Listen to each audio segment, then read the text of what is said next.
7 small voices filled the common room with laughter as Dr. Amara Okonkwo finished the story about the brave little rabbit who found his way home. Outside the windows, the twin moons of Verdana, 7 cast silver light across the garden where alien flowers bloomed in colors no Earth I had ever seen before humanity reached the stars. Again, read it again, shouted little Samuel, only 5 years old, bouncing on his cushion. Amara smiled and closed the book. Tomorrow night, little one, sleep first. The Harmony House orphanage had been her life's work for 15 years. After the colony ship disaster that killed so many families, these 7 children had nowhere else to go. So Amara built them a home here, on a neutral world where the Galactic Council promised safety to all. Her staff included beings from 12 different species. Gris, a tall amphibian diplomat from the Malari people, helped with the administrative work. She had 4 arms and kind eyes that never quite understood why Amara fussed so much over bedtimes and vegetables and proper rest. They are young, Gris once said. They will grow regardless of schedules. They are children, Amara had replied. They need structure. They need to know someone cares enough to give them rules. Gris had tilted her head, confused. Her people released their eggs into communal pools and never knew which offspring were theirs. The concept of individual parental love was strange to her, but she was learning. The children ranged from 5 to 12 years old. Mira was the eldest, a serious girl who had taken it upon herself to watch over the younger ones. She had her mother's dark eyes and her father's stubborn chin, and she remembered enough of the disaster to have nightmares about it still. Lieutenant Commander David Reyes visited weekly from the human embassy. He brought toys and games from Earth, taught the older children to play chess, and always stayed for dinner. He was not married, had no children of his own, but something in him needed to see these kids thriving. That was the thing about humans that aliens never quite understood. Every human adult felt responsible for every human child. It was not logical. It was not efficient. But it was real, and it was powerful. 3 weeks ago, a Thornari trade representative had visited the orphanage. Director Cavil was his name, a creature that looked like a walking insect with too many joints in his limbs. He represented the Thornari Consortium, a corporate entity that operated across 40 star systems. We offer educational sponsorships, Cavil had said, his voice clicking and buzzing. The children would receive excellent training in our facilities. They would learn valuable skills. Amara had looked into his compound eyes and felt something cold crawl up her spine. No, she said. But the opportunities, I said no. Cavil had left angry, his limbs twitching with irritation. Amara had reported the visit to Reyes, who promised to look into the consortium's activities. Now, as she tucked the children into their beds, she could not shake the feeling that something was wrong. The night was too quiet. The security systems showed nothing unusual, but Amara had survived enough dangerous situations to trust her instincts. She kissed each child goodnight. Samuel clung to her hand for a moment longer than usual. "Bad dreams?" she asked. He shook his head. "Just wanted to hold on." She smoothed his hair and smiled. "I'm right down the hall. Nothing will happen to you here." She believed it when she said it. In the security office, 2 Malari guards monitored the cameras. Everything was peaceful. The garden was empty. The perimeter was secure. They did not notice the Thornari ship entering the system under false transponder codes. They did not see the assault shuttle descending through the upper atmosphere, masked by the magnetic interference from the larger moon. They did not know that Director Cavil had decided that the children would be taken whether Dr. Okonkwo agreed or not. Human children were rare and valuable. They could be trained, conditioned, put to work in facilities where other species could not survive. The consortium had done this before with other vulnerable species. They had never tried it with humans. On Earth, in the deep bunkers beneath the Unified Military Command, a system designed 300 years ago sat dormant. It was called Protocol Crimson, and its purpose was simple. If human children were taken by hostile forces, there would be no negotiation, no diplomacy, no measured response. There would only be retrieval, at any cost. The system waited, patient and silent, for a signal that everyone hoped would never come. In the orphanage, the children slept peacefully under warm blankets, dreaming of stories about brave rabbits and kind monsters and happy endings. They did not know that by morning, their lives would change forever. But so would the galaxy, because the Thornari had made a mistake that countless species across the universe had made before them. They had looked at humanity and seen soft smiles and gentle words.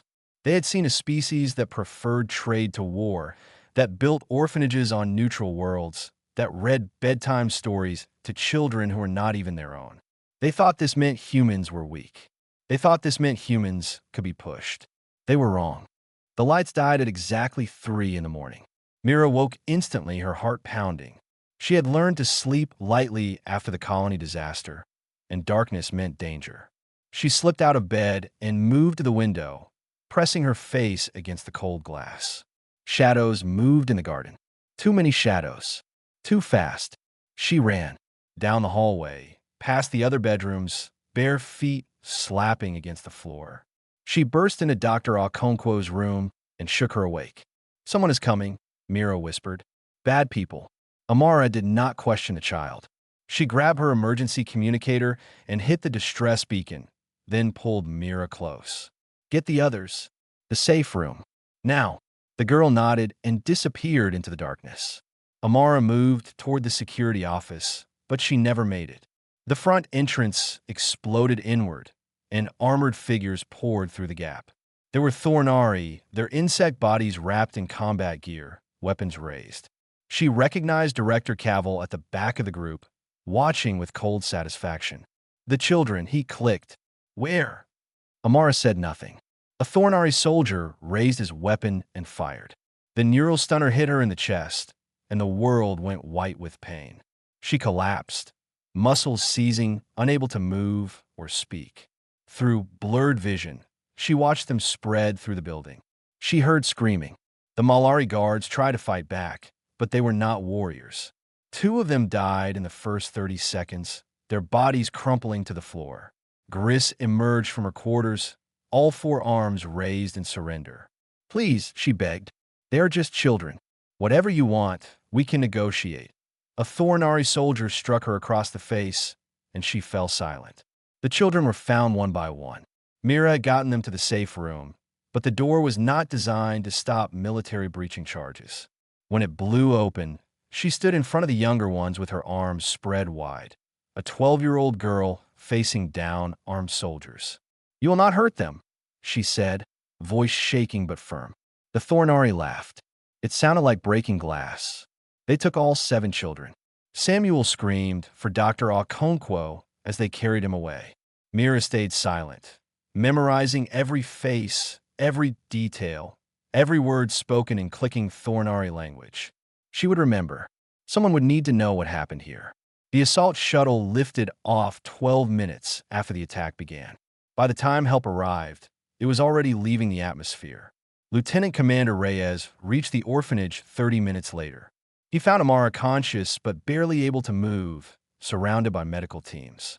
Gris sat against a wall, her face swollen, tears streaming from her alien eyes.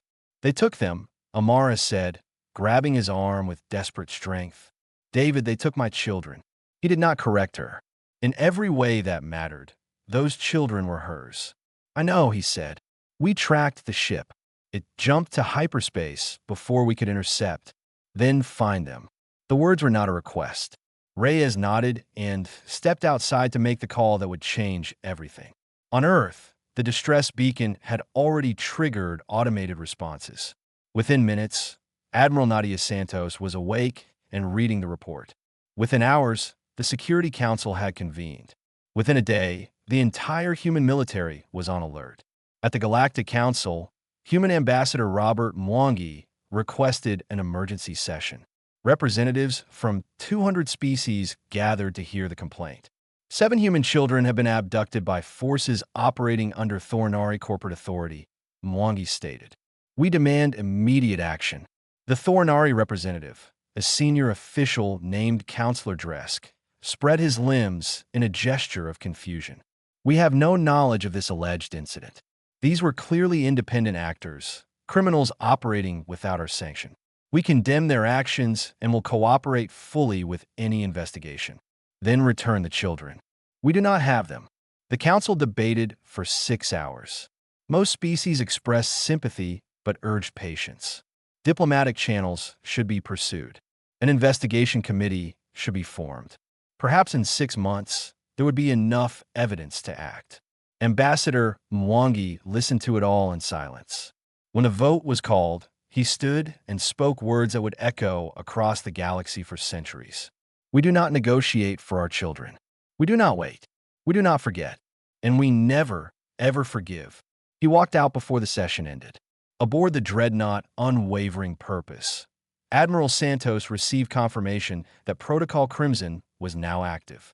She looked at the faces of her command staff, saw the cold fury in their eyes, and gave the order. All ships, prepare for hyperspace jump. We're going to get those children back. The first human warship entered hyperspace 14 hours after the abduction. On the Thornari homeworld, Director Cavill celebrated his successful operation. The human children would bring enormous profits once properly trained. And the humans themselves? They would send diplomats and threats, file complaints and sanctions. That was how civilized species behaved. Cavill had no idea what was coming. Counselor Gris had never been aboard a human warship before. She had expected something like Malari vessels, with their curved walls and soft lighting. Instead, she found herself surrounded by hard angles and purposeful design. Every surface served a function. Every corridor led somewhere important. But what disturbed her most were the humans themselves. She had been invited as an official observer, a gesture of transparency from the human government. They wanted the galaxy to see what they were doing and why. Gris had accepted because she felt responsible. The attack had happened on her watch. Now she sat in the observation deck of the Unwavering Purpose, watching Admiral Santos brief her commanders. Intelligence has confirmed the children's location, Santos said. Her voice was flat and steady, like stone.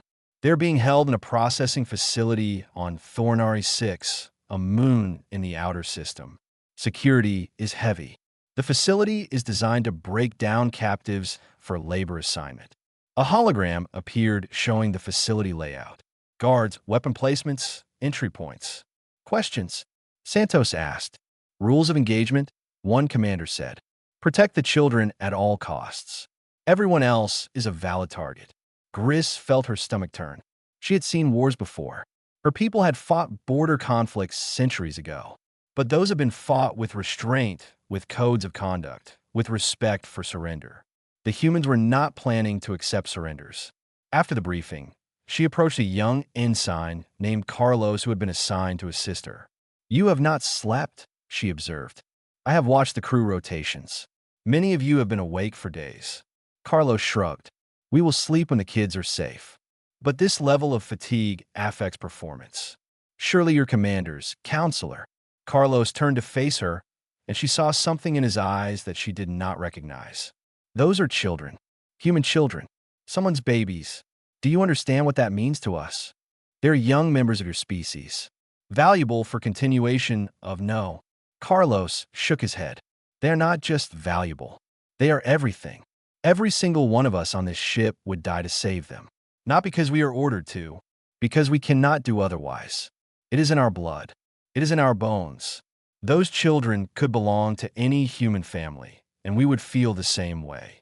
Gris was silent for a long moment. Even the ones who have no children of their own. Especially them. We all feel responsible for every child. That is what makes us human.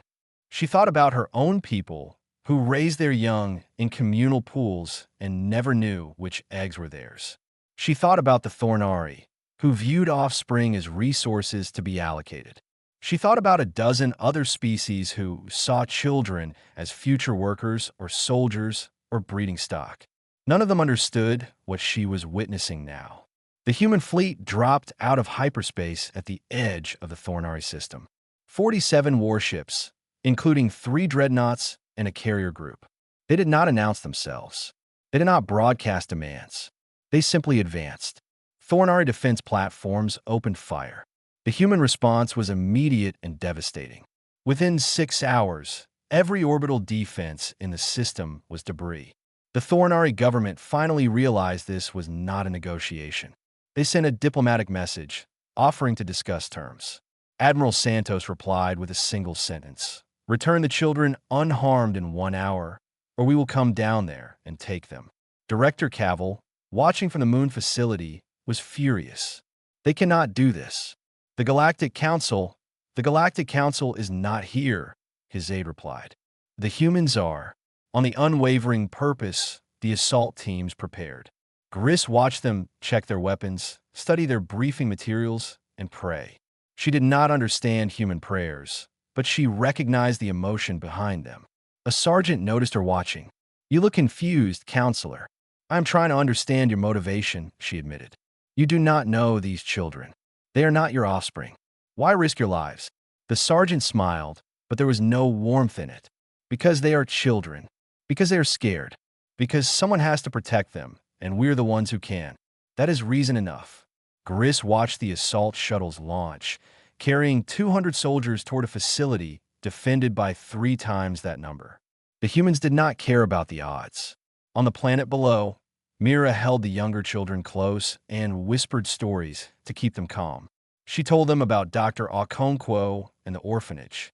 She told them about Earth and its blue oceans. She told them that someone was coming to save them. She did not know if it was true, but she believed it anyway, because someone had to. And somewhere, across the cold void of space, humans were proving her right. The Thornari facility had been designed to hold prisoners, not to withstand military assault. Director Cavill had counted on the children serving as shields. No species in the galaxy would risk harming their own young. He was half right. The humans would not risk harming the children. But they had spent 300 years developing methods for exactly this situation. Extraction specialists, precision weapons, training scenarios practiced thousands of times on hundreds of worlds. When the attack came, it came from everywhere at once. 17 entry points breached simultaneously.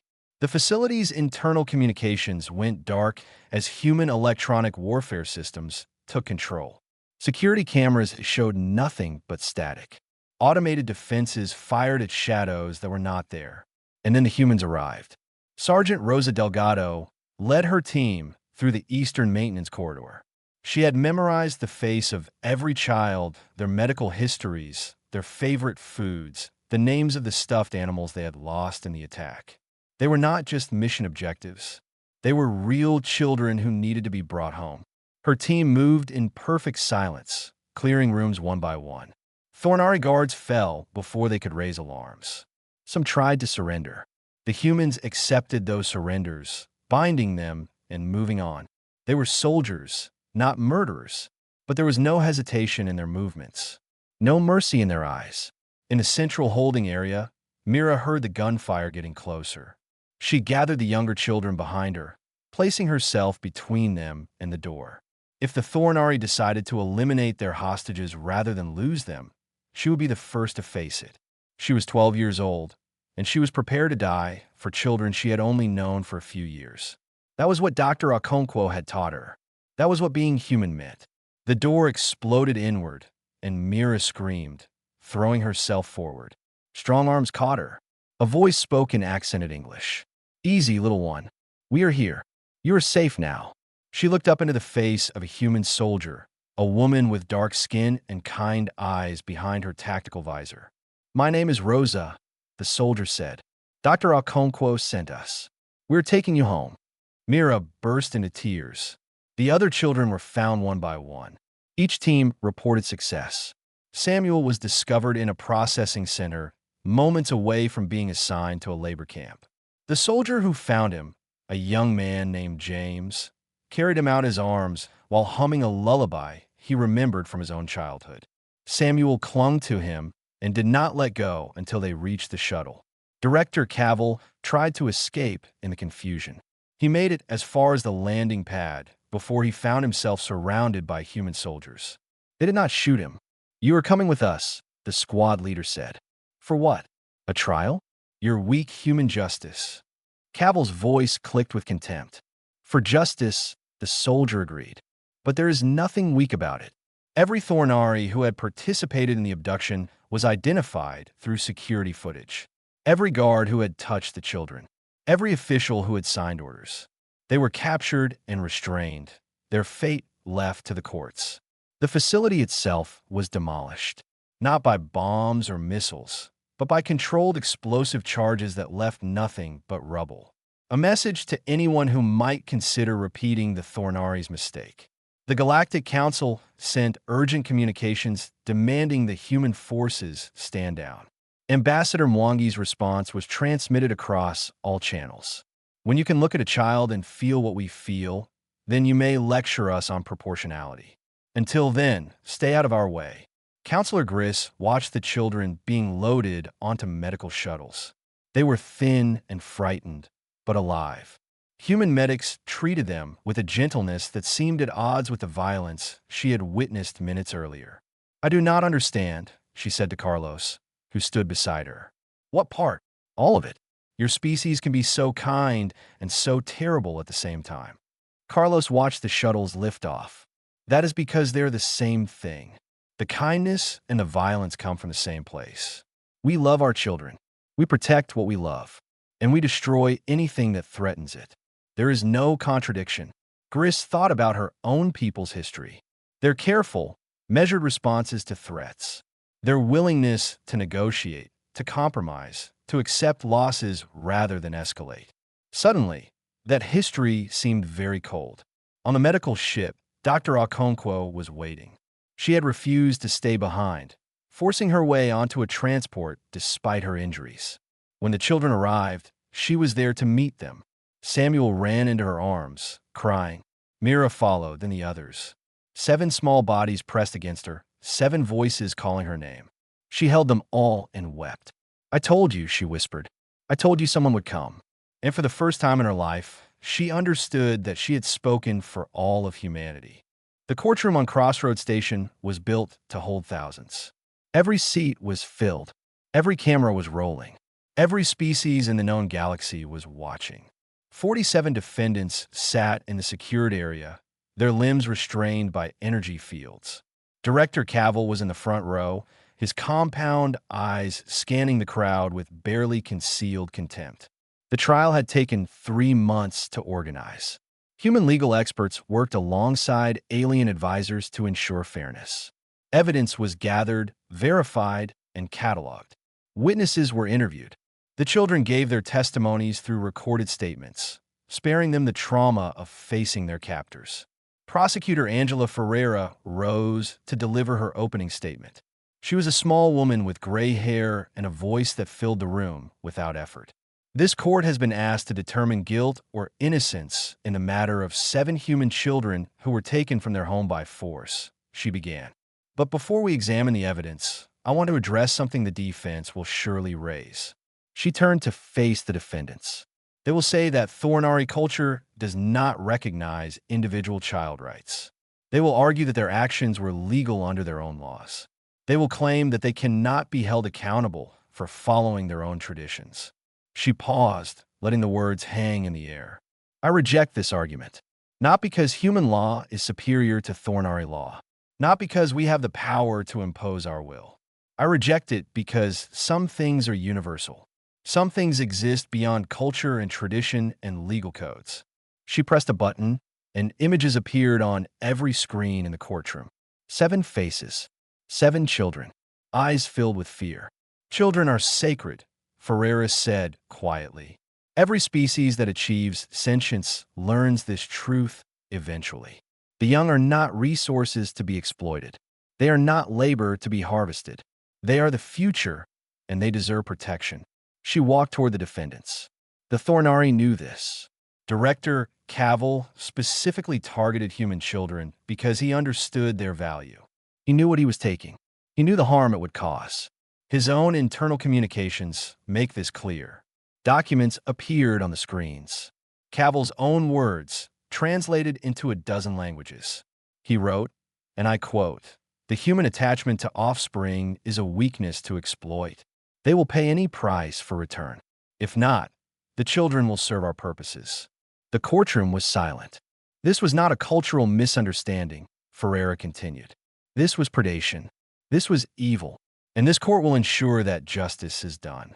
The defense argued for hours. They claimed cultural differences. They claimed the consortium acted without government approval. They claimed the children were never harmed, only relocated. Human medical experts testified about the psychological damage. Dr. Okonkwo described the nightmares, the anxiety, the trust that had been broken. Counselor Gris spoke about what she had witnessed, her voice shaking as she described soldiers who would not sleep until children were safe. The recorded testimonies were played. Myra's voice, calm and precise, describing every detail of the abduction. Samuel's confused questions about why bad people had taken him away from his home. Several alien diplomats in the audience wept. Others sat in stunned silence. The verdict was unanimous. All 47 defendants were found guilty. Director Cavill received the harshest sentence, permanent solitary confinement, with the recorded testimonies of the children playing on a continuous loop. He would spend the rest of his life listening to the voices of those he had wronged. The Thornari Consortium was dissolved. Its assets were seized and redirected to establish child protection services across the galaxy. Human administrators would oversee the programs, but any species could participate. Before the court adjourned, Ambassador Mwangi asked to make a statement. The judge granted permission. He stood before the cameras, knowing his words would reach every corner of known space. Today, justice was served for 7 children, he said. But this trial was never just about them. It was about sending a message. He paused, his eyes finding the camera. To every being who might consider harming a human child, hear me now, this will always be our response. Not sanctions, not diplomatic protests. This, military force, criminal trials, the complete destruction of any organization that threatens our young. He let the words sink in. We do not do this because we are cruel. We do it because we understand something that evolution taught us on a dangerous world. The survival of our species depends on the protection of our children. Every instinct, every custom, every law we have ever created serves this purpose. It is not negotiable. It is not optional. It is who we are. He stepped back from the podium. Hurt our children and face the wrath of a species that never forgives. The courtroom remained silent long after he finished. Across the galaxy, the message was received and remembered. 1 year later, the galaxy had changed in ways no one expected. Mira stood in the garden of her new home on Earth, watching the sunset paint the sky in shades of orange and gold. She was 13 now, taller than she had been, stronger in ways that had nothing to do with muscles. Her adoptive parents were inside preparing dinner. They had taken all 7 children, refusing to separate them after everything they had been through. The house was loud and chaotic and full of love. Samuel ran past her, chasing the family dog. He was 6 now, and he barely remembered the facility on Thornari 6. The nightmares had stopped months ago. He laughed freely, played without fear, and slept through the night. Dr. Okonkwo visited every week. She had retired from running the orphanage, but she would never stop being part of their family.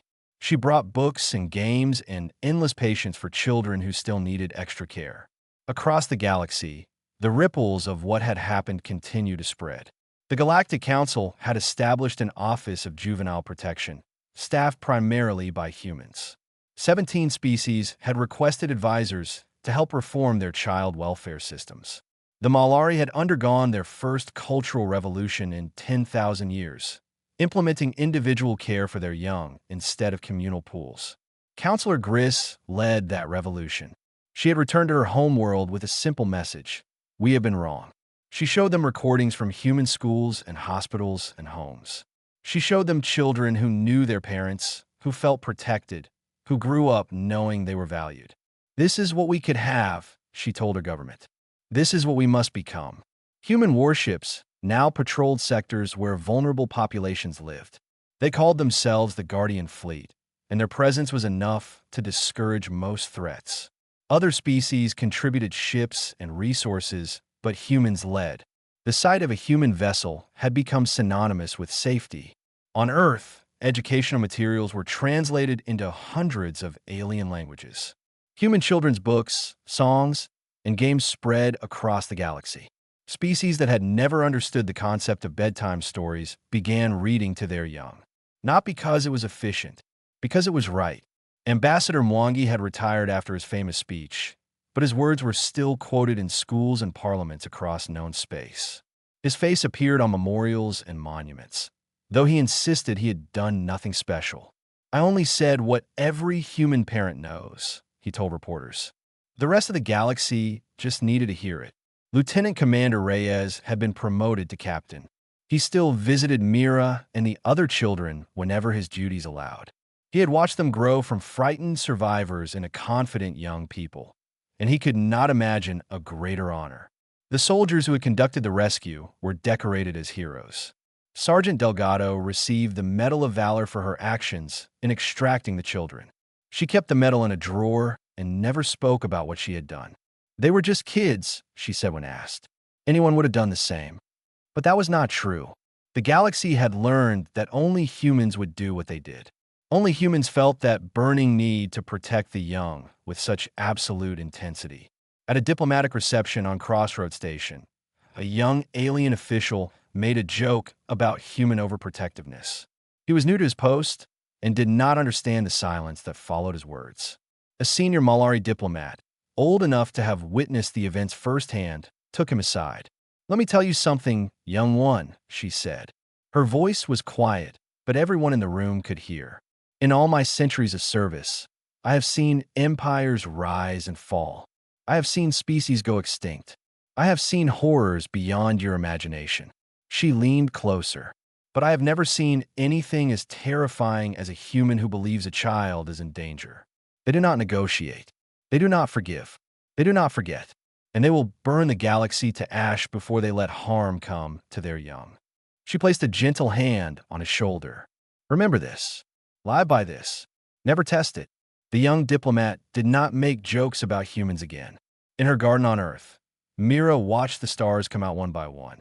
She knew now that each point of light was a sun, and around those suns were worlds full of beings who had learned an important lesson. Humans were kind. Humans were generous. Humans built schools and hospitals and made friends wherever they went.